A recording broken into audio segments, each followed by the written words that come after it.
আসসালামু আলাইকুম প্রিয় ভিউয়ার্স, প্রথমে জানিয়ে দেব আমাদের হাতে থাকা সর্বশেষ আন্তর্জাতিক সংবাদ শিরোনাম যে কারণে গাজা গণহত্যার দায় আমেরিকার। এদিকে হিজবুল্লাহর একের পর এক রকেট হামলায় কাঁপল ইসরায়েল। অন্যদিকে গাজা যুদ্ধ শেষ হওয়ার ইঙ্গিত দিল মিশর। এবার ফিলিস্তিন রাষ্ট্রের প্রতিষ্ঠা ছাড়া গাজায় যুদ্ধ পরবর্তী পরিকল্পনায় সমর্থন নয়। আরও জানিয়ে দেব হঠাৎ ভবন ধসে একই পরিবারের প্রাণ গেল 9 জনের। সর্বশেষ জানিয়ে দেব যুদ্ধাঞ্চলে শিশুদের সুরক্ষার আহ্বান তুর্কি ফার্স্ট লেডির। এতক্ষণ শুনছিলেন সংবাদ শিরোনাম, এখন বিস্তারিত।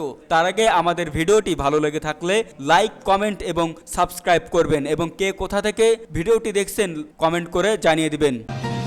যে কারণে গাজা হত্যার দায় আমেরিকার। ফিলিস্তিনের গাজায় নির্বিচারে গণহত্যা চালাচ্ছে ইসরায়েল। ইসরায়েল সেনাদের বর্বরতা থেকে বাঁচতে পারছে না শিশু, নারী ও বৃদ্ধরাও। একের পর এক আক্রমণে বিশাল সব দালান ধসিয়ে দিচ্ছে ইসরায়েল সেনারা। গাজায় ফিলিস্তিনিদের কান্নার শব্দে বাতাস ভারী হয়ে উঠলেও সেই কান্না নাড়া দিচ্ছে না পশ্চিমাদের, বিশেষ করে যুক্তরাষ্ট্রকে। উল্টো নির্মম বর্বরতায় ইসরায়েলকে সমর্থন দিয়ে গাজায় গণহত্যার মদদ দিয়ে যাচ্ছে দেশটি। তাই গাজায় সরাসরি যুদ্ধে অংশ না নিলেও এর দায় আমেরিকারই। গাজায় গণহত্যার দায় কেন আমেরিকার নয়, বরং সেই প্রশ্ন তুলতে পারেন আপনি। কিভাবে চলুন সেই হিসাব মেলাই। মার্কিন যুক্তরাষ্ট্র বিশ্বব্যাপী হাজার হাজার মানুষকে হত্যার সঙ্গে জড়িত। বিশ্বের যে জায়গাতে যুদ্ধ সেখানে কোনো না কোনোভাবে জড়িয়ে পড়ে যুক্তরাষ্ট্র। যুদ্ধে অংশ নেবে না এটা ধরে নিয়েই যেন সব সময় প্রস্তুত যুক্তরাষ্ট্র, যা দেশটির প্রতিরক্ষা বাজেটের দিকে তাকালেও দেখা যায়। কেননা মার্কিন প্রতিরক্ষা বাজেট বলছে বিশ্বের প্রায় 10টি দেশের বাজেট এক করলে যেই অঙ্ক দাঁড়াবে তার চেয়ে যুক্তরাষ্ট্রের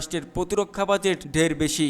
অর্থাৎ স্বাভাবিকভাবেই একটি আন্তর্জাতিক আধিপত্য রয়েছে যুক্তরাষ্ট্রের। হিজবুল্লাহর একের পর এক রকেট হামলায় কাঁপল ইসরায়েল। ইসরায়েলের উত্তরাঞ্চলে একের পর এক রকেট হামলা চালিয়েছে লেবাননের সশস্ত্র গোষ্ঠী হিজবুল্লাহ। এতে হতাহতের কোনো খবর পাওয়া যায়নি। বেশ কয়েকটি রকেট প্রতিহত করার দাবিও করেছে ইসরায়েল। ইসরায়েলের উত্তরাঞ্চলে আবারও রকেট হামলা চালায় হিজবুল্লাহ। লেবাননের সোরা 15টি রকেটের বেশ কয়েকটি প্রতিহত করার দাবি করেছে ইসরায়েল। তবে এই হামলায় পশ্চিম গ্যালিলি অঞ্চলে 2টি জায়গায় আগুন ধরে যাওয়ার খবর পাওয়া গেছে। হিজবুল্লাহ জানিয়েছে ইসরায়েলের উত্তরাঞ্চলে মালিকিনা সামরিক ঘাঁটি লক্ষ্য করে রকেট ছোড়া হয়। এছাড়াও রোশ হানিকরা এবং মেজুবা এলাকায় বসতিগুলো তাদের লক্ষ্যের অন্তর্ভুক্ত ছিল। যদিও ইসরায়েল আকাশ প্রতিরক্ষা ব্যবস্থা এই আক্রমণগুলো প্রতিহত করতে সক্ষম হয়। লেবানন ইসরায়েল সীমান্তে পাল্টাপাল্টে হামলা ক্রমেই ভয়াবহ আকার ধারণ করছে। নিজেদের সর্বোচ্চ দিয়ে গাজাবাসীর পাশে দাঁড়ানোর সংকল্প নিয়েছে লেবানন। নিরীহ গাজাবাসীর আত্মনাদ যতদিন না থামছে ততদিন ইসরায়েলে হামলা অব্যাহত রাখার কথা জানিয়েছে হিজবুল্লাহ। গাজা যুদ্ধ শেষ হওয়ার ইঙ্গিত দিল মিশর। সম্প্রতি গাজা উপত্যকায় যুদ্ধবিরতি নিয়ে কাতারের রাজধানী দোহায় একটি আলোচনা শেষ হয়েছে। এই আলোচনাকে গুরুত্বপূর্ণ বলে উল্লেখ করেন মিশর, যা 11 মাস ধরে চলা এ সংঘাত শেষ হওয়ার সম্ভাবনার ইঙ্গিত দেয়। আলোচনায় অংশ নেয় একটি উচ্চ পদস্থ সূত্রের বরাত দিয়ে বৃহস্পতিবার কায়রো নিউজ চ্যানেল জানিয়েছে আলোচনাটি মিশরের গোয়েন্দা প্রধান আব্বাস কামেল, কাতারের প্রধানমন্ত্রী মোহাম্মদ বিন আব্দুল রহমান আল থানি এবং হামাসের প্রতিনিধি দলের নেতা খলিল আল হাইয়া অংশগ্রহণে অনুষ্ঠিত হয়। সূত্রটি জানায় এই আলোচনাকে অত্যন্ত গুরুত্বপূর্ণ এবং সংকট সমাধানের সম্ভাব্য লক্ষণ হিসেবে দেখা হয়েছে। যদিও আলোচনায় বিস্তারিত কোনো তথ্য প্রকাশ করা হয়নি। গত কয়েক মাস ধরে যুক্তরাষ্ট্র, কাতার এবং মিশর মিলে ইসরায়েল ও হামাসের মধ্যে বন্দী বিনিময় ও যুদ্ধবিরতির চুক্তি করতে এবং গাজায় মানবিক সহায়তা প্রবেশের সুযোগ নিশ্চিত করার চেষ্টা করে আসছে। তবে ইসরায়েল প্রধানমন্ত্রী বেনিয়ামিন নেতানিয়াহু হামাসের দাবি মানতে অস্বীকৃতি জানানোয় মধ্যস্থতার সব প্রচেষ্টায় ব্যাহত হয়েছে।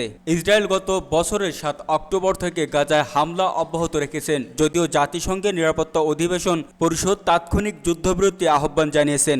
স্থানীয় স্বাস্থ্য কর্তৃপক্ষের তথ্য অনুযায়ী ইসরায়েল বাহিনীর হামলায় এ পর্যন্ত প্রায় 41,119 জন ফিলিস্তিনি নিহত এবং 95,125 জনের আহত হয়েছে, যাদের অধিকাংশই নারী ও শিশু। ইসরায়েলি বাহিনী হামলায় গাজায় পুরো জনসংখ্যা বস্তুচ্যুত হয়েছে এবং উপত্যকা জুড়ে অবরোধের ফলে খাদ্য, বিশুদ্ধ পানি ও ঔষধের তীব্র সংকট দেখা দিয়েছে।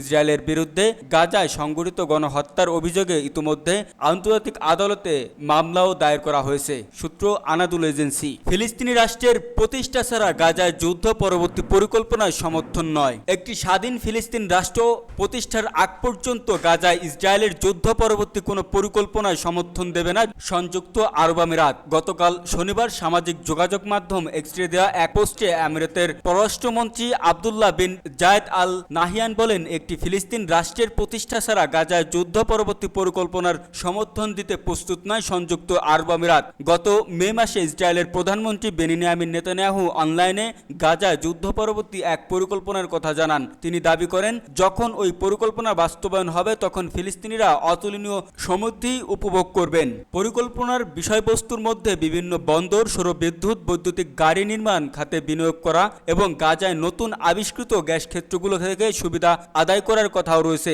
অনির্ধারিত বিজয়ের তারিখ থেকে 2035 সালের মধ্যে 3 ধাপে ওই পরিকল্পনা বাস্তবায়ন করা হবে। পরিকল্পনায় বলা হয়েছে, গাজাবাসী ইসরায়েলি দখলদারির অধীনে এবং পরিকল্পনা কার্যকর করবেন। আর এই রূপরেখা তদারক করবেন সংযুক্ত আরব আমিরাত, সৌদি আরব, মিশর, বাহরাইন, জর্ডান ও মরক্কো সমন্বয়ে আরব দেশগুলোর একটি জোট। নেতানিয়াহুর এই প্রস্তাবে নিন্দা জানিয়েছে আব্দুল্লাহ বিন জায়েদ বলেন, তিনি নেতানিয়াহু এমন পদক্ষেপের বাস্তবায়ন বা এ ধরনের কোনো ব্যবস্থা গ্রহণ করার বৈধ কর্তৃপক্ষ নন। তিনি আরও বলেন, আমরা স্পষ্ট করে বলছি, গাজা পরিকল্পনার বিষয়ে সংযুক্ত আরব আমিরাতের সঙ্গে কোনো পরামর্শ করা হয়নি। উপরোক্ত গাজা ইসরায়েলের পরিস্থিতিকে বৈধ করার লক্ষ্যে করা যে কোনো পরিকল্পনায় এই যুক্ত হতে স্বীকৃতি জানাচ্ছে। যখন একটি ফিলিস্তিন সরকার গঠিত হবে, সে সরকার ভ্রাতৃত্বপ্রতিম ফিলিস্তিন জনগণের আশা আকাঙ্ক্ষা পূরণ করতে এবং সততা, যোগ্যতা, স্বাধীনতা ও সম্মানের সঙ্গে পরিচালিত হবে। আরব আমিরাত তাকে সব ধরনের সহায়তা দিতে পুরোপুরি প্রস্তুত থাকবে বলেও জানান পররাষ্ট্র আব্দুল্লাহ। হঠাৎ ভবন ধস, একই পরিবারের প্রাণ গেল 9 জনের। ভবন ধসের ঘটনায় কমপক্ষে 10 জন নিহত হয়েছেন। নিহতদের মধ্যে 9 জনই একই পরিবারের সদস্য। আহত হয়েছেন আরও বেশ কয়েকজন। এই ঘটনা ঘটেছে ভারতের উত্তরপ্রদেশে। এছাড়া উদ্ধার কাজ এখনও চলছে এবং ধ্বংসস্তূপের নিচে কয়েকজন আটকে থাকে পারেন বলে আশঙ্কা করা হচ্ছে। শনিবার বিকালে ভবন ধস ও হতাহতের এই ঘটনা ঘটে। রোববার পৃথক প্রতিবেদনে এই তথ্য জানিয়েছে ভারতীয় বার্তা সংস্থা ANI এবং সংবাদ মাধ্যম NTDB। এদিন একজন সিনিয়র পুলিশ কর্মকর্তা জানিয়েছেন, উত্তরপ্রদেশের মিরাটে ভবন ধসে মোট মৃতের সংখ্যা বেড়ে 10 জনে দাঁড়িয়েছে। এছাড়া আহত আরও 5 জন হাসপাতালে চিকিৎসাধীন রয়েছে। পুলিশ কর্মকর্তা বলেছেন, ভবন ধসের পর ঘটনাটি সিল করে দেওয়া হয়েছে, তবে ধ্বংসাবশেষ কোনো জীবিত মানুষ যেন আটকে না থাকে তা নিশ্চিত করতে অনুসন্ধান ও উদ্ধার অভিযান অব্যাহত রয়েছে। উদ্ধার কাজের জন্য জাতীয় বিপর্যয় মোকাবেলা বাহিনী, ফায়ার ব্রিগেড এবং পুলিশের দল তৎপরতা চালাচ্ছে। কর্মকর্তাদের মতে, ভবনের মালিক সেখানে একটি ডেইরি চালাতেন এবং 2 ডজনের ও বেশি মহিষও সেখানে আটকে পড়েছে বলে আশঙ্কা করা হচ্ছে। যুদ্ধাঞ্চলে শিশুদের সুরক্ষার আহ্বান তুর্কি ফার্স্ট লেডির। যুদ্ধ বা বিরোধীপূর্ণ অঞ্চলগুলোতেও শিশুদের জন্য একটি মর্যাদাপূর্ণ ভবিষ্যৎ নিশ্চিত করার জন্য বিশ্ব সম্প্রদায়ের প্রতি আহ্বান জানিয়েছে তুরস্কের ফার্স্ট লেডি এমিন এরদোগান। শিশু অধিকার রক্ষায় অবিলম্বে বিশ্ব সম্প্রদায়কে প্রয়োজনীয় পদক্ষেপ নেওয়ার দিকে জোর দিতে বলেছেন তিনি। কিয়েভ অনুষ্ঠিত 4th স্পাউসেস অফ লিডার্স সামিটে এক ভিডিও বার্তায় এসব কথা বলেন এমিন এরদোগান। এ সময় ইউক্রেন, সিরিয়া এবং গাজার মতো যুদ্ধ বিধ্বস্ত অঞ্চলে শিশুদের দুর্দশার কথা তুলে ধরেন এমিন এরদোগান। তিনি বলেন, বিশ্ব এই শিশুদের লড়াই বা মারা যাওয়ার জন্য ভবিষ্যতের কাছে ঋণী থাকবে। শিশু সুরক্ষা এর উপর দৃষ্টি নিবন্ধন করা শীর্ষ সম্মেলনের ভাষণ দিতে গিয়ে সংঘাতপূর্ণ অঞ্চলে শিশুদের অধিকারের প্রতি ক্রমবর্ধমান হুমকির বিষয়ে উদ্বেগ প্রকাশ করেন এমিন এরদোগান। তিনি মর্মান্তিক বাস্তবতা তুলে ধরেন বলে, শিশুদের নিবন্ধন না করেই কবর দেওয়া হচ্ছে এবং শিশুদের মৃত্যু নিশ্চয় যুদ্ধের হতাহতের ঘটনা হিসেবে দেখা হচ্ছে। মানবতার ভবিষ্যৎ শিশুদের মাধ্যমে বিকাশ লাভ করে। তবুও আজ আমরা তাদের জীবনের অধিকার রক্ষায় বিশ্বব্যাপী অভাব প্রত্যক্ষ করছি। এমনকি এরদোগান গাজায় চলমান মানবিক সংকটের দিকে বিশেষ মনোযোগ আকর্ষণ করেছেন বিশ্ব নেতাদের, যেখানে প্রতি 10 মিনিটে শিশু মারা যাচ্ছে এবং 10 জনের মধ্যে 9 জন ক্ষুধার্ত ও তৃষ্ণার্ত সম্মুখীন হচ্ছে বলেও ভাষণে বলেন এমিন এরদোগান। বিশ্ব সম্প্রদায়ের দিকে প্রশ্ন ছুড়ে দিয়ে তুরস্কের ফার্স্ট লেডি আরও বলেন, আমরা কিভাবে এমন একটি বিশ্বকে মেনে নিতে পারি যেখানে একটি শিশু বলে, আমি খুব ক্লান্ত, আমি মরে গিয়ে বিশ্রাম নিতে চাই, জীবনের চেয়ে মৃত্যুকে পছন্দ করি।